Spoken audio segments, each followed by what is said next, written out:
Karoti dacharam pangulangay degaring yat kita chanahang vande Sigur Nintainam Paramanam Sri Chaitanya Ishwaram Jai Sri Chaitanya Mahaprabhu ki Sri Sri Nityananda ki Sri Sri Radha Manan Mohan ki Sri Sri Jagannath Baladev Subhadra Maharani Sudarshan Chakrachi Jai Balaji Venkateshwar Srinivasa Govinda ki Govinda Govinda Govinda Jai Shri Srila Prabhupada ki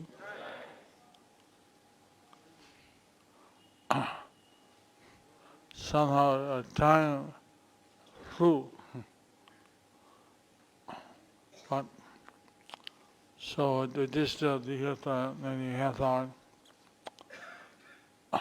I'll speak for a few minutes on Gopastami and then we'll take question and answer. So if anyone has any questions, then you can write down or you can raise your hand. So today is the holy day of Gopastami. That means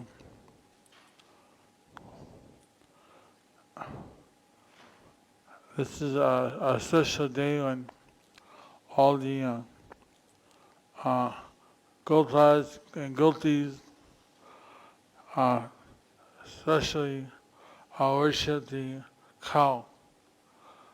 In Mayapur we go to the Goshala and we bathe the cows and we put turmeric fingerprints on them and give them a gourd and jasatis. Like that is a special day when the cow and the cowherd boys and the cowherd girls are remembered. And Nayantha is the day when Radharani and the Ashtasakis, lotus feet, one day a year they are visible. And some do it on Radhastami and Nayantha they do it on Gopastami. So it's a special day. No fasting, only feasting, especially feasting for the cows.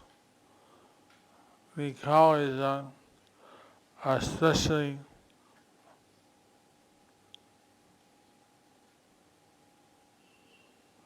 designed to give us spiritual intelligence, that taking the milk products of the cow actually increases the spiritual intelligence of the human being. They say that taking fish makes a person more clever, but it doesn't give any spiritual intelligence. So Japanese people in the world, they like eating a lot of fish, so they seem quite clever in the material side. But other than that, is milk, which is the liquid religiosity. Milk is, we use the milk products to bathe the deities. I first use the Panchakalya. That's milk, yogurt, ghee, cow dung, and cow urine. So this Panchakalya is used to bathe the deity. It says that bathing the deity with Panchakalya, one is forgiven for all kinds of offenses which they might make to the deity. So also the end of this month from Ekadasi to Purnima is called Vishnu Tanchak or Vishnu Tanchak.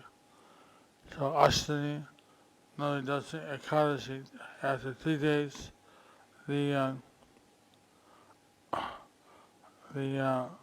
Vishnu Tanchak begins. And there's 3 levels one can do. So one level is to do Sanchagadya, only eat the 5 products of the cow, or one is eat fruits and roots, or one is to eat Halishanna. So the Sanchagadya there is also one of the alternatives for the fast. So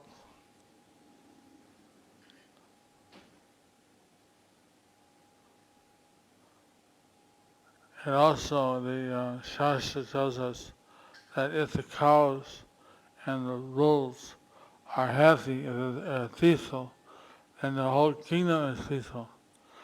I was just in a paper yesterday that in Germany, they eat an average of 1,000 animals every year, of which 4 to 8 are cows and bulls. And then there's so many sheep, pigs, ducks, chickens, so it adds up to 1,000 in 1 year, which adds up to billions and billions of the animals are slaughtered in 1 year. Now, you may think that's amazing, but what's even more amazing is that in India, something like 90% of the people are more than that maybe, are non-vegetarian. So mainly the Hindus don't take beef, but they take everything else. And some also now are also taking beef. We're born from a beef-eating culture, so they're known as leshas, and the eaters of the non-beef, other kinds of meat are called chandalas. So leshas are considered the lowest. So in the Western world, mostly everybody is a lecha. So one time Prabhupada wrote to the devotees in New York. Narada Muni had visited the devotees in New York during the kirtan, and he was so happy. He was laughing. He was just, and the kirtan was especially ecstatic because Narada Muni was there, but he was invisible to everyone. Why he was so happy? He was so happy seeing the lechas chanting Hare Krishna, Krishna Krishna, Hare Hare, Hare Ram, Hare Ram. So that's what Bhaktivedanta Swami Prabhupada did. Is he went to the Western world and he made the hippies, he made the lechas into brahmanas. He got everyone to be a vegetarian. At one point, there were only 3 temples in ISKCON. That was in San Francisco, New York, and Montreal. At that time, I saw all the temples in ISKCON. Now they say that I'm the most traveled sannyasi, but since then I have not seen all the temples because some of the temples are in remote places like Togo and Liberia and Mongolia and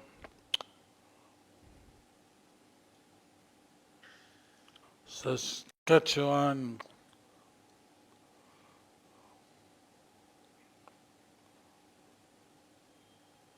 Darwin, Kuching, Borneo. So it's very hard to see all those places. Now there's 600 temples around the world. I had become a vegetarian before I knew the Hare Krishna devotees. And so what I saw on their poster advertising Rath Yatra, vegetarian meal served, 25 cents donation. So I thought, oh, that's pretty cheap. So I went there and took the shot. I couldn't even find anyone to take the 25 cents. They tried to go next door. That there was the gargle money, and he would take it. Sure enough, not only did he take like 25 cents, he sold me a set of 12 books. So that's why he's got the name Gargle Money. It's Gargle Money, but Gargle Money. He still does business.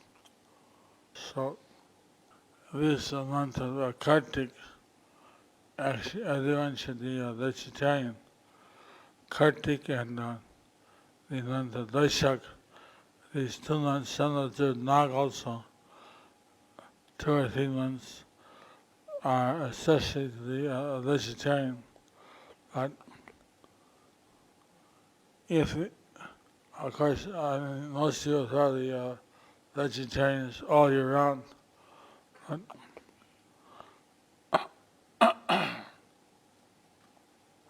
it would be very nice if we could get all the people in India to revert back to vegetarianism.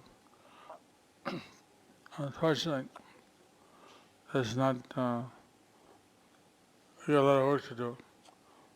In any case, the cow is meant to be protected, she gives us the milk, ghee, and the yogurt. From yogurt you can make shrikand, from milk you can make cheese. So milk products are very good actually. But there are some people like, they're called vegans, they're vegetarian, but they don't want to eat cows because they say the cow is mistreated. That's, in one sense, it's good that they don't want to cause any harm to the cow, but they're not drinking the milk. It's not that they are helping the cow in any way. We take the milk and we offer it to Krishna, then they drink it. At least that way the cow gets some benefit. In most of the states in India, the cow slaughter is banned. Only is allowed, I think, in Kerala and the West Bengal. I'm not sure, but that's what I heard. Somehow they left it up to the states, the writers of our Constitution. So I've seen it from Tamil Nadu in the middle of the night when I was driving from Kerala to Coimbatore. I saw them taking the cows to Kerala to be slaughtered, and these men, with gunshots around their head and long sticks. The animals don't want to move, they beat the animals. It's a horrible thing to see. So it would be very nice if today Gopastami, we worship the cow. Somehow in our Los Angeles Rath Yatra, there's every year some guy dressed up like a cow, and he does a demonstration. He said, these people, they're crazy, they worship the cow, what's wrong with them? Nobody should follow the Hare Krishna because they worship the cow. Later I was told that the same guy in his cow suit, he stands and takes the free meal, the Hare Krishna vegetarian meal, feast that we give out. He just does this as a profession. he's had something to do it. He likes the Hare Krishna prasad, and it does not contain any meat. In any case, people, they don't understand why the cow is so special. That the cow, if the cow is treated nice, the whole world becomes a peaceful place. Because we're not treating the cow nice, that's why we are suffering in different ways around the world. So, the secret that's given in the Vedas is the cow should be treated very nice. We have a cow ministry, and if they get any notice that the ISKCON cow is not being treated nice, they bring it up to the GDC body. They have a direct representation there to oversee all the cows in the ISKCON community, that everyone is taking nice care of their cows. Once we were giving cow to some farmers, and they gave us a written agreement that they won't slaughter. But ISKCON said, we can't trust. What if they do? How do you enforce it? So we don't give the cows down to any farmer, even though you got some written agreement. So like that. Very careful that the cow in ISKCON should be treated like a mother, should be treated with all respect, and should be cared for. Prabhupada, he was saying that old cows, they don't have to be fed like chickpeas and dal and things, because that's to give more milk. But they should be fed grass and straw and such things. So somehow they should be peaceful that they're not going to be slaughtered. And as a result, the milk in ISKCON is very rich. In fact, Prabhupada went to the West and he said, what is this? This milk tastes like watered down milk, or our milk is so rich. So the cow gives more butter fat in India, and especially gives more milk when they are taking nice care of. So today is the day we remember the cow, and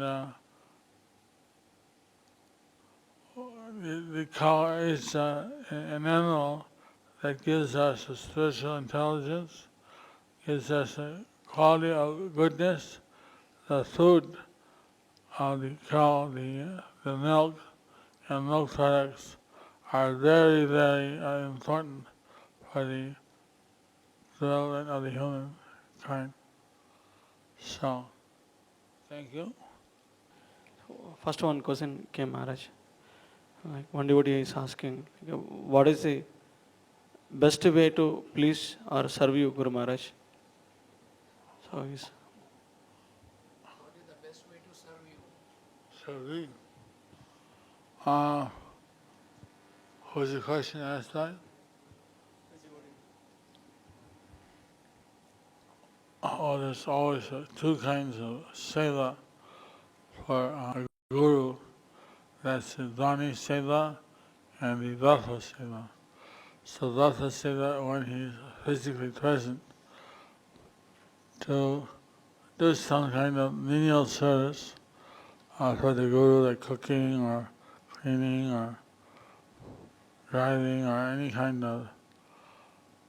So, one is the Vatha seva. The other is the Vani seva, to carry out the instructions.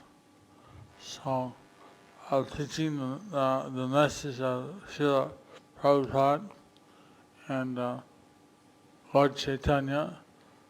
This is especially very dear to me, and anyone who can help in that propagation of the holy names, of the message of the Lord Chaitanya and His Divine Grace, a.c.bhaktivedanta, Swami Prabhupada, that would be especially pleasing to me.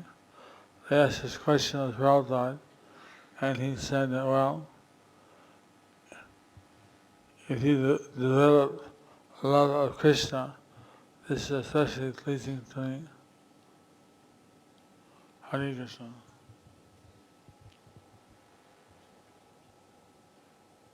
Economist says that it is very difficult to maintain old cows which cannot give milk. Better kill them. What is your comment on this? So like that, the grandparents who are no longer useful, they should all be killed, and you recommend that? Your grandparents, when they become over 65 or something, the parents, when they retire, they're useless, and you know what they're useful for. So you should kill them all. Is economics going to run the day? You see, all life the cows are giving us the milk, they're giving us their service, the bulls are plying the field. Now,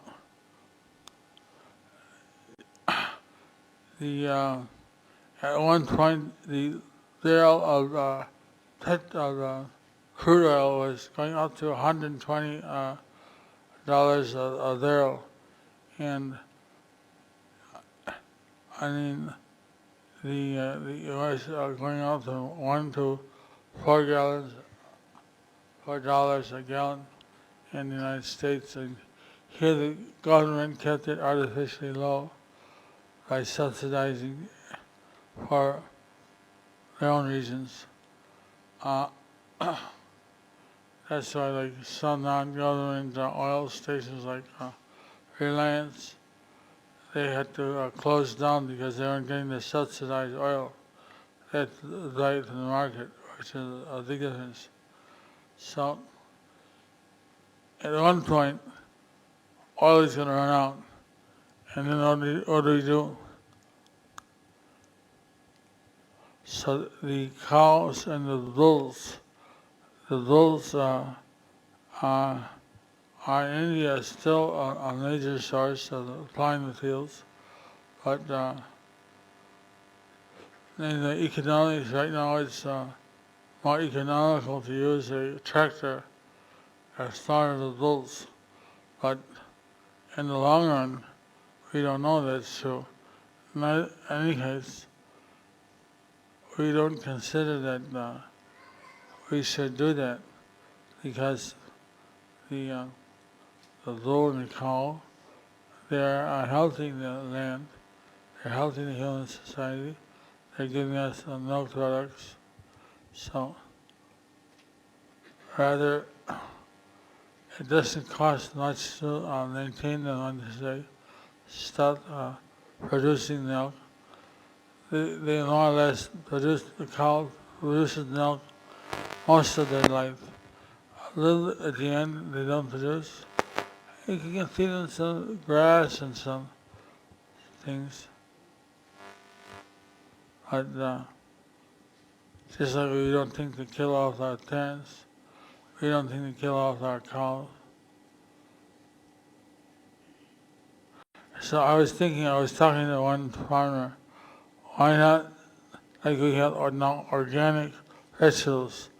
It's a very big product in the West, and even here in Bombay, I know they have it in Hyderabad, but in Bombay they had some store for organic vegetables. But why not have ahimsa cow products that the cost of maintaining the cow is, when they're not productive, is put into the cost of selling the milk. So many people had to spend 20% more for the milk, but the milk would be ahimsa. So then all the vegans, their main reasons for not taking milk would not exist. They can always have the option to take ahimsa milk, to take non-violent milk. So I would personally rather buy, if that was an option, non-violent milk. But I write whatever milk's available because any offer to Krishna so the cows are going to benefit. But if there was non-violent milk, I would write, just like often we buy organic vegetables because we don't eat all the pesticides that are in the non-organic ones. So there's ways around it. If someone took it up, we don't have enough farms yet to do it widely, but if this taken up, if enough people wanted non-violent milk, then it would become economically viable. Just like it's not like economics, organic vegetables are not viable. It's much cheaper to grow using pesticides and herbicides and so on, but then you get cancer in the long run. So we don't know what we get by taking milk where the cow is tons of hormones and all kinds of weird things. So they have like organic, they have already organic milk. So organic, ahimsa milk, just add that to the market that would make it economically viable. Generally, Diksha Guru is traveling. How to maintain accountability and strong relationship with Diksha Guru and the mercy he has given. That's up to every Diksha Guru how they do that. I have a permanent office in Hyderabad, and on one hand they can communicate with me through my office, or the other way is the accountability is maintained through the local either council groups or local temple president, that when I go somewhere I ask the president, so how are my disciples? How are they doing in his temple? So then he gives me a report. I'm thinking of Aniruddha Prabhu in Melbourne, Australia. Whenever I visit there, he tells me, well, you got these so many disciples, and this one's not coming to the temple anymore, and this one is. And so accordingly, although we travel, we expect that the local presidents, like here, Vedanta Chaitanya Das, that he'll be overseeing the devotees on behalf of the Diksha Gurus. So he has to represent all the Diksha Gurus. He may be the disciple of one, but the rule is the same for everyone. How do you get? Spiritual master appearing in dreams and speaking is true. Can it be considered true? How to confirm it? The Guru Prabhupada said he's like a lawyer, so that anything he said, he can't just say anything he wants. He has to say what's according to Shastra, according to his Guru, according to the sadhus. So if you doubt something the Guru says, then where does it say this in Shastra? So the Guru is obliged to say, otherwise he stands corrected. He can't just think, like a lawyer can't go in front of the judge and say, well, Your Honor, you see, I think although my client was found with a murder weapon in his hand and he had the blood of the victim all over him, but actually he's a nice guy. I mean, he has a pet dog and he feeds it every day. What do you really do? I don't think that he would do anything like this. Just that the overwhelming evidence happens to be like that. It's just we can't take that serious. A lawyer can't say stuff like that. He has to. Well, sir, you see, this evidence is collected in the proper way according to the penal code. T01, he was supposed to have been, and so on and so forth. Okay? Hare Krishna, Krishna Krishna, Hare Hare, Hare Rama, Rama Rama, Hare Hare.